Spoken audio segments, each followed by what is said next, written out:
በስመ አብ ወወልድ ወመንፈስ ቅዱስ አሐዱ አምላክ አሜን። አቀድም አይኩቶቶ ለእግዚአብሔር ለዘአብጽሐነ ለዛቲ ዕለት ወለዛቲ ሰዓት።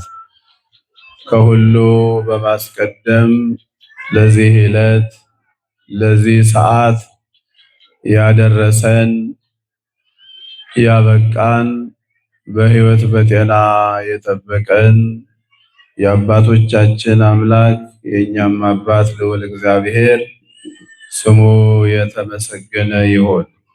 እግዚአብሔር የሚወዳችሁ እግዚአብሔርን የምትወዱት የእግዚአብሔር ቤተሰቦች የእመቤታችን የቅድስተ ቅዱሳን የንጽሕተ ንጹሐን የድንግል ማርያም የአስራት የቃል ኪዳን ልጆች በየዕድሜያችሁ በየማዕረጋችሁ ሊቃውንተ ቤተ ክርስቲያን መምህራን፣ አበው ካህናት፣ አበው መነኮሳት፣ አበው ዲያቆናት፣ የደብሩ ስብከተ ወንጌል መምህር አብነት፣ የደብሩ ሰንበት ትምህርት ቤት መዘምራን አባላት በዚህ በየሳምንቱ በዕለተ ሰንበት በዚህ ሰዓት እየመጣችሁ እግዚአብሔርን የምታገለግሉ የምታመልኩ ምስጋና የምታቀርቡ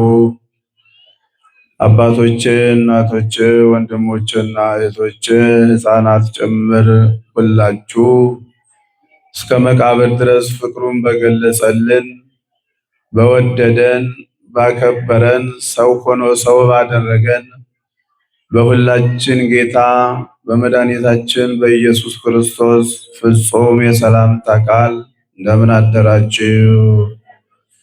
እንደምን ሰነበታችሁ? እንደምን አረፈዳችሁ? አሜን። እግዚአብሔር አምላካችን እንደኛ ኃጢአትና በደል ሳይመለከት ዕለት ዕለት የምንሰራውን ክፉ ነገር ሳያስብና ሳይቆጥር አባት ስለሆነ መሐሪ ስለሆነ ይቅር ባይ ስለሆነ ሁላችንንም ወደዚህ ወደ ቅዱሱ ስፍራ ያሰባሰበን እሱ የሁላችን አምላክ መድኃኔዓለም ኢየሱስ ክርስቶስ የድንግል ማርያም ልጅ ነውና ስሙ የተመሰገነ ይሁን። እናታችን እመቤታችን የማትለየን ሁልጊዜም በጾማችን በጸሎታችን በሕይወታችን በኑሯችን የምትጠብቀናትና ስለ እናትነቷ ስለ አማላጅነቷ ስሟ የተመሰገነ ይሁንልን። የጻድቁ የአቡነ ተክለ ሃይማኖት የጻድቁ አቡነ ሐራ ድንግል የካህናተ ሰማይ በረከት ከሁላችን ጋር ይሁን። ወፈረ ዘይዘር ከመ ይዝራ ዘሮ ወእንዘ ይዘር ቦ ዘወድቀ ውስተ ፍኖት ወመጽኡ ሰብእ ወኬድዎ ወበልዕዎ አዕዋፈ ሰማይ። ዘሪ ዘሩን ሊዘራ ወጣ። ሲዘራም አንዳንዱ በመንገድ ላይ ወደቀ፣ የሰማይ ወፎችም በሉት። የሉቃስ ወንጌል ምዕራፍ 8 ቁጥር 5 ላይ ያለ ኃይለ ቃል ነው። ቅድም በቅዳሴው ሰዓት ካህኑ ከፍ ባለ ድምፅ ያነበቡልን የሰማነው ያዳመጥነው የዕለቱ ወንጌል ነው። ወቅቱ ከሰኔ 26 እስከ መስከረም 25 ዘመነ ክረምት ተብሎ ይታወቃል፣ ይጠራል። እንደ ቤተ ክርስቲያናችን አሰያየም ዘመነ ክረምት ይባላል። ከመስከረም 26 እስከ ታኅሳስ 25 ድረስ ደግሞ መጸው ይባላል። ከታኅሳስ 26 እስከ መጋቢት 25 ድረስ ደግሞ ጸደይ ዘመነ ጸደይ ይባላል። ስለዚህ ሐጋይ ይባላል። ከመጋቢት 25 26 ደግሞ እስከ ሰኔ 25 ጸደይ ተብሎ ይታወቃል። በአራት ክፍል ይከፈላል። ዘመነ ክረምት፣ ዘመነ መጸው፣ ዘመነ ሐጋይ፣ ዘመነ ጸደይ። ስለዚህ 91.25 ይደርሳቸዋል። ስለዚህ በዚህ በ91 ቀን በነጥብ 25 ውስጥ ብዙ በቤተ ክርስቲያናችን አሰያየም ዘመነ ክረምት ተብሎ ይባል እንጂ ቀጣይ ላይ ደግሞ መብረቅ፣ ነጎድጓድ፣ ዘር እየተባለ የሚጠራበት ወቅት አለ። ስለዚህ ከዚህ ከአራቱ ዘመናት አንዱና የመጀመሪያውን ከሰኔ 26 ጀምሮ እስከ መስከረም 25 የሚቆየውን ዘመነ ክረምት ተብሎ የሚጠራ ወቅት ስለሆነ ቤተክርስቲያናችን ወቅቱን እየጠበቀች ለምዕመናን በወቅቱ የሚከናወኑና የሚሰሩ ስራዎችን ምሳሌ እያደረገች ታስተምራለች። አሁን እንደሚታወቀው የዘር ወቅት የእርሻ ወቅት ስለሆነ መድኃኒታችን ኢየሱስ ክርስቶስ በዚህ የእርሻና የዘር ወቅት በሆነው በምሳሌ ያስተምራል። በምሳሌ ሲያስተምርም ለገበሬ ወይም ለአርሶ አደር በዘር እየመሰለ ይናገራል። ለነጋዴ ደግሞ በዕንቁ በአልማዝ እየመሰለ ይናገራል። ለሴቶች ደግሞ በእርሾ እየመሰለ ይናገራል። ምክንያቱም ሁሉም በሚሰራው፣ ሁሉም በሚያከናውነው፣ ሁሉም በሚያደርገው ድርጊት ቃሉ ወንጌሉ እንዲገባው በምሳሌ ያስተምራል። ስለሆነም ቅድም በዲያቆናቱ እንደተገለጸ በመዝሙር 147 ቁጥር 8 ላይ ዘይገለብቦ ለሰማይ በደመና ወያስተድየሉ ክረምተ ለምድር ዘያበቁል ሳይረ ውስተ አድባር፣ ሰማይን በደመና ይሸፍናል፣ ለምድርም ዝናምን ያዘጋጃል፣ ሳርንም በተራራዎች ላይ ያበቅላል፣ ያለመልማል ይላል። ወቅቱ ዘመነ ክረምት እንደመሆኑ ትላንትና ሳር ልምላሜ ያልታየባቸው ተራራዎች በሳሩ በለምለሙ ይታጠቃሉ፣ ይሸፈናሉ። ሰማዩም በደመና ይሸፈናል፣ ዝናም የቋጠረ ዝናም ያዘለ። ምድርም ደግሞ የዘሩባትን ለማብቀል የተከሉባትን ለማጽደቅ ደግሞ እግዚአብሔር ከደመናው ላይ ዝናብን ያወርዳል። ለእንስሳም ሳሩን ያለመልማል ይላል። ስለዚህ የተወደዳችሁ የእግዚአብሔር ልጆች ዘመነ ክረምት በተባለው ወቅት ላይ ስለደረስንና የደረስንበትን ደግሞ መድኃኒታችን ኢየሱስ ክርስቶስ በምሳሌ እያስተማረ ያስተላለፈውን መልእክት እንሰማለን። እግዚአብሔር ምስጢሩን ከኃይለ ቃሉ፣ ኃይለ ቃሉን ከንባቡ፣ ንባቡን ከተርጓሜው አዋህዶ እንዲያስተምረን ቅዱስ ፈቃዱ ይሆነልን። ከዚህም በኋላ ይላል እየሰበከና ስለ እግዚአብሔር መንግሥት የምስራች እየተናገረ በየከተማይቱ በየመንደሩም ያልፍ ነበር። 12ቱም ከእርሱ ጋር ነበሩ። ከክፎች መናፍስትና ከደዌም ተፈውሰው የነበሩ አንዳንድ ሴቶች፣ እነርሱም 7 አጋንንት የወጡላት መግደላዊት የምትባል ማርያም፣ የሄሮድስ አዛዥ የኩዛ ሚስት ዮሐናም፣ ሶስናም ብዙዎች ሌሎች ሆነው በገንዘባቸው ያገለግሉት ነበር። ብዙ ሕዝብም በተሰበሰቡ ጊዜ ከከተማዎችም ሁሉ ወደ እርሱ በመጡ ጊዜ በምሳሌ እንዲህ ሲል ተናገራቸው። ዘሪ ዘሩን ሊዘራ ወጣ። ሲዘራም እያንዳንዱ በመንገድ ዳር ወደቀ፣ ተረገጠም፣ የሰማይ ወፎችን በሉት ይላል። የተወደዳችሁ እግዚአብሔር ልጆች መድኃኒታችን ኢየሱስ ክርስቶስ ለአዳም በገባው ቃል መሰረት ከሰማይ ወርጄ ከልጅ ልጅ ተወልጄ በሜዳ ድኬ አድጌ ዞሬ አስተምሬ አድንሃለሁ ባለው ቃል መሰረት ከዘመኑ አንድ ዘመን፣ ከዓመቱ አንድ ዓመት፣ ከወሩ አንድ ወር፣ ከቀኑ አንድ ቀን፣ ከሰዓቱ አንድ ሰዓት ሳያሳልፍ በገባው ቃል ኪዳን መሰረት የባህሪያችን መመኪያ ከሆነችው ከእመቤታችን ከድንግል ማርያም ከሥጋዋ ሥጋ ከነፍሷ ነፍስ ነስቶ ፍጹም ሰው ፍጹም አምላክ ሆኖ ተወልዶ በዚህ ምድር ላይ እየተመላለሰ ያስተምር ነበረ። ሲያስተምርም አሁን እንዳሰማኋችሁ የእግዚአብሔር መንግስት ቀርቧል እያለ ስለ እግዚአብሔር መንግስት እየመሰከረ እየሰበከ እያስተማረ ይዘዋወር ነበር። በሚዘዋወርበትም ጊዜ የሚከተሉትና ቃሉን የሚሰሙትን ከሱ ቀጥሎ የወንጌልን አደራ በአግባቡ የሚወጡትንና ወንጌልን ለዓለም የሚያስተምሩትን 12ቱ ሐዋርያትን መርጦ ያስከትላቸው ነበረ።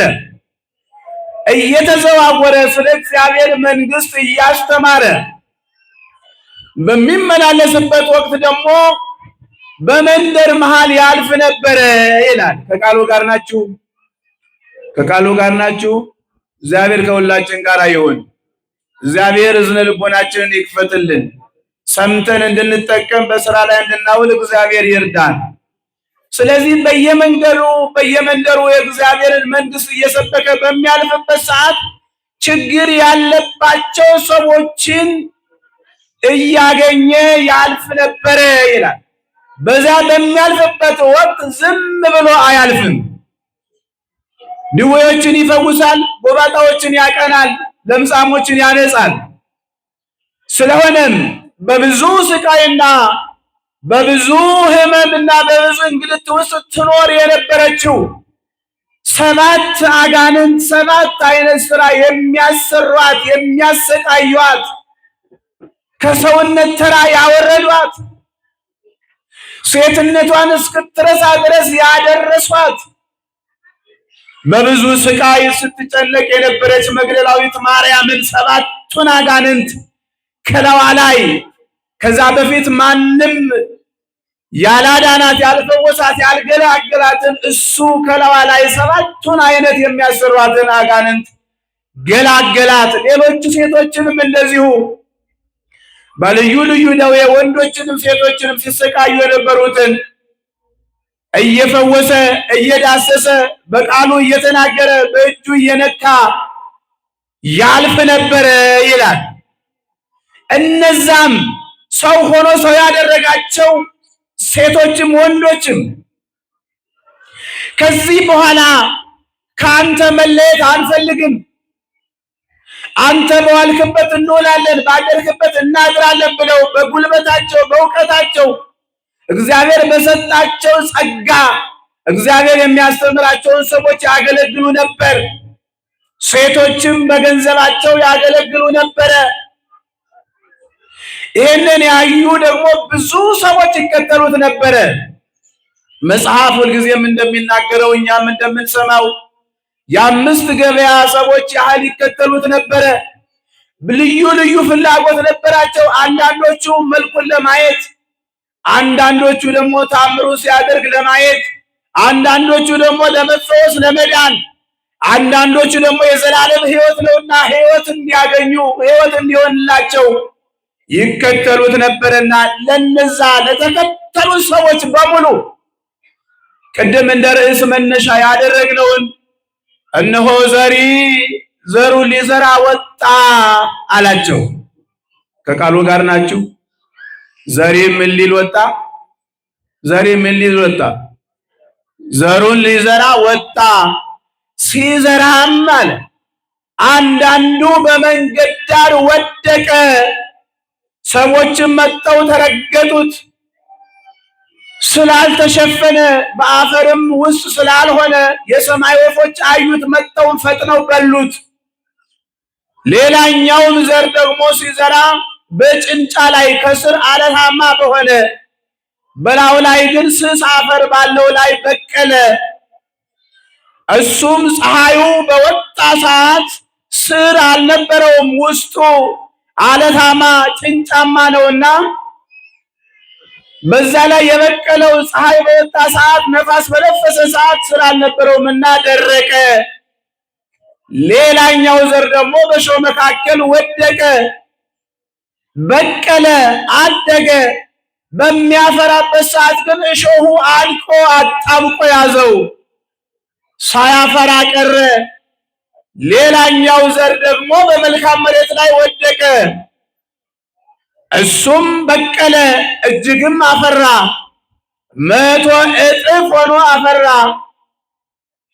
ጆሮ ያለው መስማትን ይስማ አላቸው። ከቃሉ ጋር ናችሁ? ገበሬው እርሻውን አለሳልሶ በመጀመሪያ ይሰነጥቃል፣ ደግሞ ያርሳል፣ ያለሳልሳል፣ ዘሩን ይዘራል።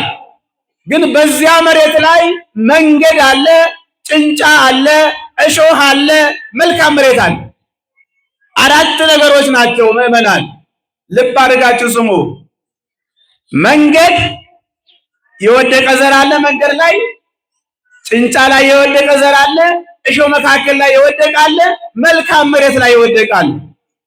ይሄንን በምሳሌ ነገራቸው ዳዊት በመዝሙር 67 በመዝሙር 87 ላይ እከስት በምሳሌ አፉ በምሳሌ ወይነግር አምሳለ ዘእምትካት፣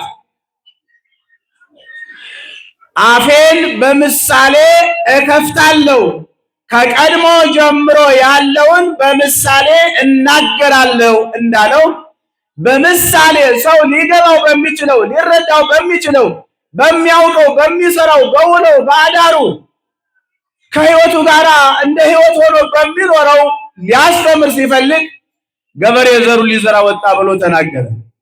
ታዲያ ያ ገበሬ የዘራው ዘር መንገድ ላይ ወደቀ። ሰዎችም መጣው ረገጡት። እንደገና የወደቀው መንገድ ላይ በዛው ላይ ሰዎቹ ረገጡት። በዛው ላይ ደግሞ ወፎቹ መጣው በሉት አለ። አሁን ይሄ እንዲሁ ቀረ ማለት ነው፣ በመንገድ ላይ የወደቀው ዘር። ሁለተኛው በጭንጫ ላይ ወደቀ አለ። ጭንጫው ዝናብ በሆነና ክረምት በሆነ ወቅት ከላዩ ላይ የዝናቡ ኃይል ከሌላም ከስም ያመጣ አፈሩን በላዩ ላይ ሲያደርግበት አፈር ያለው ይመስላልና አፈር ያለው በመሰለው ላይ የወደቀው ዘር ለጊዜው በቀለ። ለጊዜው ምን አለ? ለጊዜው በቀለ። በኋላ ግን ዝናቡ ሲያበቃ ፀሐዩ መጣ፣ ነፋሱ መጣ። ከስርም ጥልቅ የሆነ አፈር ስላልነበረው ከስር ያለው አለት ስለሆነ ጭንጫማ ስለሆነ ወዲያው በቅሎ ፈጥኖ ደረቀ አለ። ይሄም ያለ ፍሬ ቀረ ማለት ነው። ሶስተኛው በእሾህ መካከል ወደቀ አለ። በእሾህ መካከል የወደቀው ዘር በቀለ፣ አደገ። በሚያፈራበት ሰዓት ግን አናቱ ላይ እሾሁ አጣበቀው፣ እሾሁ አነቀው፣ ፍሬ ሳያፈራ ቀረ አለ። አራተኛው ደግሞ በመልካም መሬት ላይ ወደቀ፣ እነሆም በቀለ፣ አደገ፣ 100 እጥፍም አፈራ። የተወደዳችሁ የእግዚአብሔር ልጆች አሁን ከአራቱ ቦታዎች ላይ ገበሬው የዘራው ዘር የበቀለው የትኛው ቦታ ላይ የተዘራው ነው? እንግዲህ አራተኛው ላይ በመልካም መሬት ላይ የወደቀው ዘር ፍሬ ሰጠ ነው።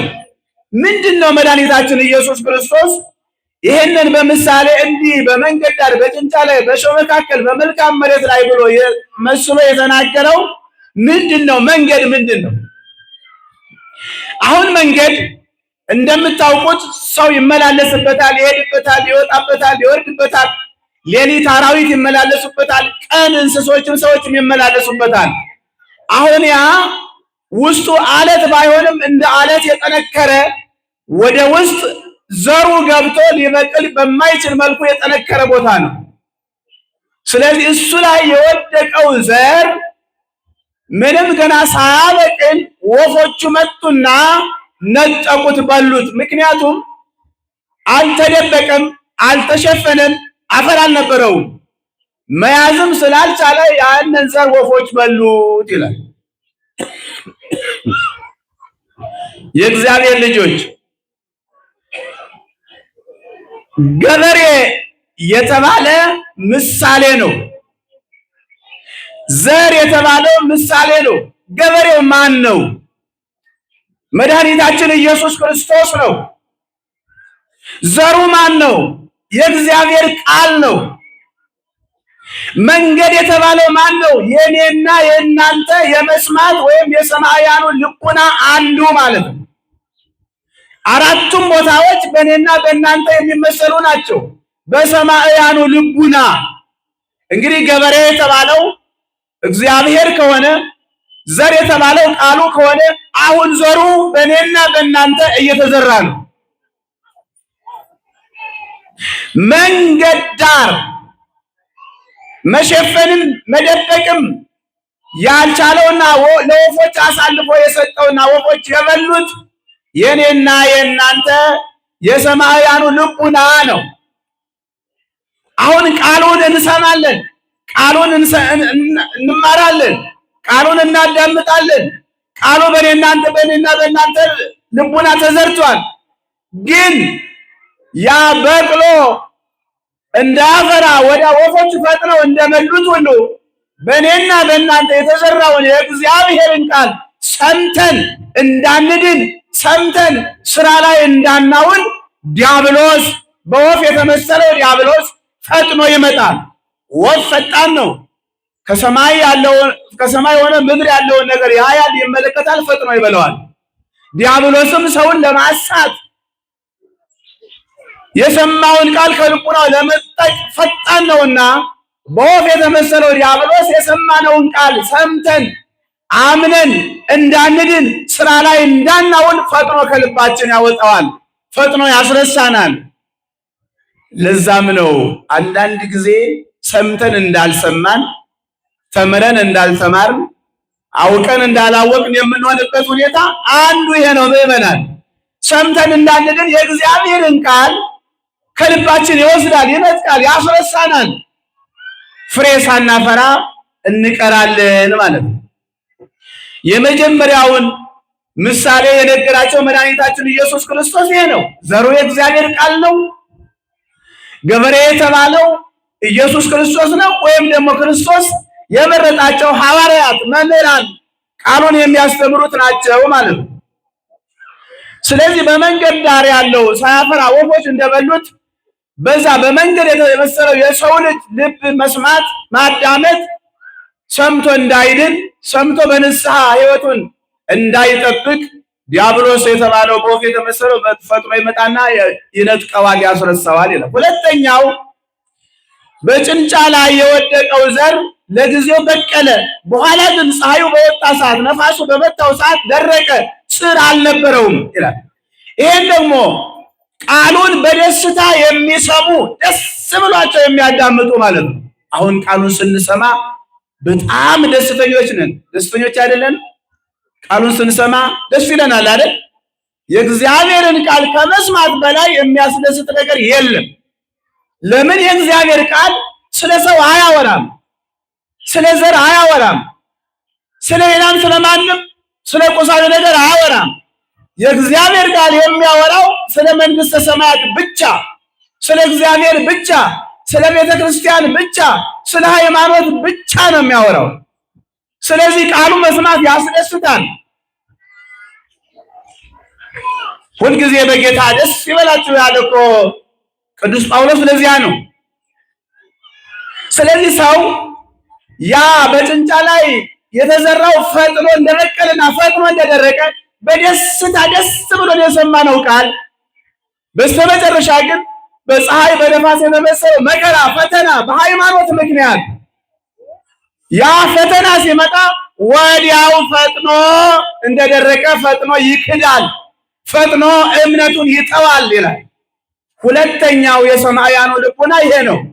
ዛሬ ብዙዎች ነበሩ የሚዘምሩ፣ የሚሰብኩ፣ የሚዘክሩ ቤተ ክርስቲያን ካልመጡ ደስ የማይላቸው ቅር የሚላቸው ብዙዎች ነበሩ፣ ግን የሉም። ስሜታዊ ስለነበሩ ብስለት ሳይሆን ስሜት ብቻ ስለነበሩ ጥልቀት ሳይሆን ግልብነት ስለነበራቸው በቃሉ በሃይማኖቱ ምክንያት ጸንተው መኖር ስላልቻሉ ፈተናው መከራው ሲገጥማቸው ሃይማኖታቸውን ተውለወጡ፣ ፍሬ ሳያፈሩ ቀሩ ማለት ነው መሰሉ። ከቃሉ ጋር ናችሁ? እግዚአብሔር ከሁላችን ጋር ይሁን። ሶስተኛው ደግሞ በእሾህ መካከል የተዘራው ዘር ነው። በእሾህ መካከል የተዘራው ዘር በቀለ፣ አደገ፣ ማፍራት ግን አልቻለም። እሾሁ አንቆ አጣብቆ አስሮ ያዘውና ያለ ፍሬ ቀረ። እንደዚሁም ማለት የእግዚአብሔርን ቃል ሰምተው በሰሙት ቃል መሰረት ጸንተው እንዳይኖሩ ጸንተው እንዳይቀጥሉ እስከ መጨረሻው ፍሬ እንዳያፈሩ የዚህ ዓለም ምቾት፣ ሀብት፣ ባለጠግነት፣ ምቾት የሁሉ ፍሬ እንዳያፈሩ አንቆ ይዛቸዋል። ከእግዚአብሔር ቃል ይለያቸዋል። ከእግዚአብሔር ቤት ያርቃቸዋል። ሁልጊዜ ስለ ብልጽግና፣ ሁልጊዜ ስለ ሀብት፣ ሁልጊዜ ስለ ምቾት ያልማሉ፣ ያስባሉ፣ ይናገራሉ። በእሾህ መካከል የበቀለው ዘር እሾሁ አንቆ ተብትቦ አጣብቆ ይዞት ሳያፈራ እንደቀረ እንደዚሁም በዚህ ዓለም ባለጸግነት፣ ምቾትና ጊዜያዊ ድሎት ብዙዎቹ ታንቀው ብዙዎቹ በምቾት ከእግዚአብሔር የራቁ ብዙዎች ናቸው። ምዕመናን አሁን በዚህ ሰዓት እናንተ ድሎኞች ናችሁ። እግዚአብሔርን ትሰማላችሁ። መጣችሁ አስቀድሳችኋል። መጣችሁ በረከት አግኝታችኋል። በዚህ ሰዓት ገንዘብን የሚያሳድዱ ያለ ገንዘብ መኖር አትችሉም የተባሉ ይመስል ሰው በእግዚአብሔር ቃል እንጂ በገንዘብ አይኖርም። ማቴዎስ ወንጌል ምዕራፍ 4 ላይ እንደተናገረ ሰው ሊኖር የሚችለው በእግዚአብሔር ቃል ነው እንጂ በገንዘብ ሕይወቱን ሊያድንም ሊታደግም ሊኖር አይችልም። ስለዚህ አሁን በዚህ ሰዓት እግዚአብሔርን ማመስገን የከበዳቸው፣ ያቃታቸው፣ የተሳናቸው ብዙዎች ናቸው። ምን እያሳደዱ ምቾት፣ ምን እያሳደዱ ባለጸግነት፣ ምን እያሳደዱ የዚህን ዓለም ግሳንግስ። ስለዚህ እነኚህ ፍሬ ሳያፈሩ ለእግዚአብሔር ምቹ ሳይሆኑ ልክ ያ በቅሎ ታንቆ ፍሬ ሳያፈራ እንደቀረ እንደዚያ ናቸው አለው መድኃኒታችን ኢየሱስ ክርስቶስ። አራተኛውና የመጨረሻው በመልካም መሬት ላይ የወደቀ ዘር። በምን መሬት ላይ? ከቃሉ ጋር ናችሁ? በምን መሬት ላይ?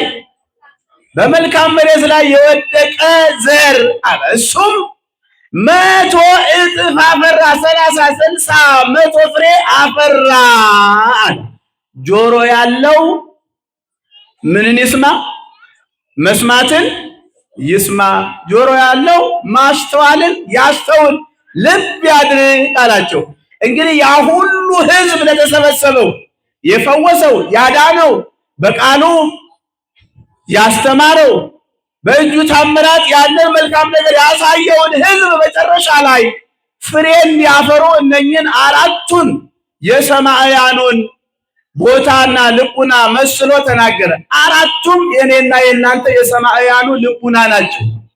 በመንገድ የተመሰለው የኔና የእናንተ የመስማት፣ በጭንጫ የተመሰለው፣ በሾክ የተመሰለው፣ በመልካም መሬት ላይ የተመሰለው የኔና የእናንተ የሰማያኑ ልቡና ነው። ስለዚህ ምዕመናን አጠር ስናደርገው አሁን ከአንደኛው፣ ከሁለተኛው፣ ከሶስተኛው፣ አራተኛው የትኛው ላይ ነው እንግዲህ አሁን ዘሩ ያፈራው?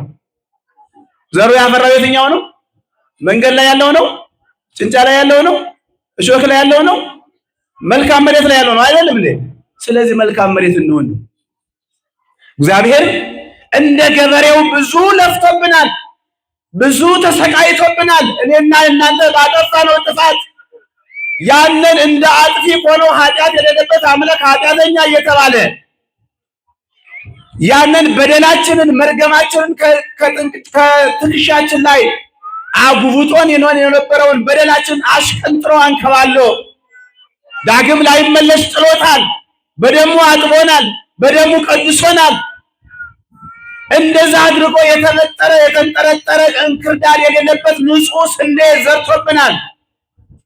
ግን ስንቶቻችን አበቀልን? ስንቶቻችን አፈራን?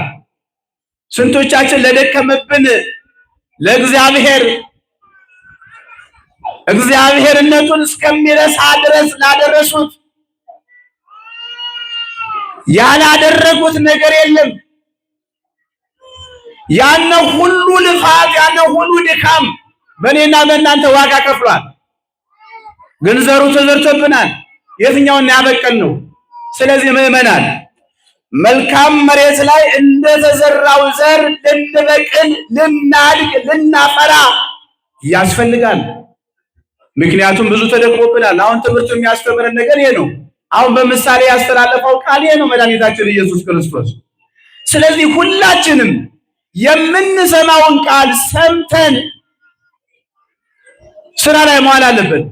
መድኃኒታችን ኢየሱስ ክርስቶስ ለብቻው በሆነ ሰዓት ሐዋርያት ጠየቁት፣ ለምንድን ነው በምሳሌ የምታስተምረው ብለው ሲሉት፣ ለእናንተ የእግዚአብሔርን መንግስት ማወቅ ተሰጥቷችኋል። የእግዚአብሔርን የመንግስቱን ምስጢር ለመረዳት እናንተ ተፈቅዶላችኋል። ሌሎቹ ግን ኢሳይያስ እንዳለው እያዩ ስለማያዩ እየሰሙ ስለማያስተውሉ በዚሁ ነው የምንነግራቸው አለ። እውነት ነው። ዛሬ አይቶ እንዳላየ ሰምቶ እንዳልሰማ የሚሆነው ትውልድ እግዚአብሔር ይቁጠረው።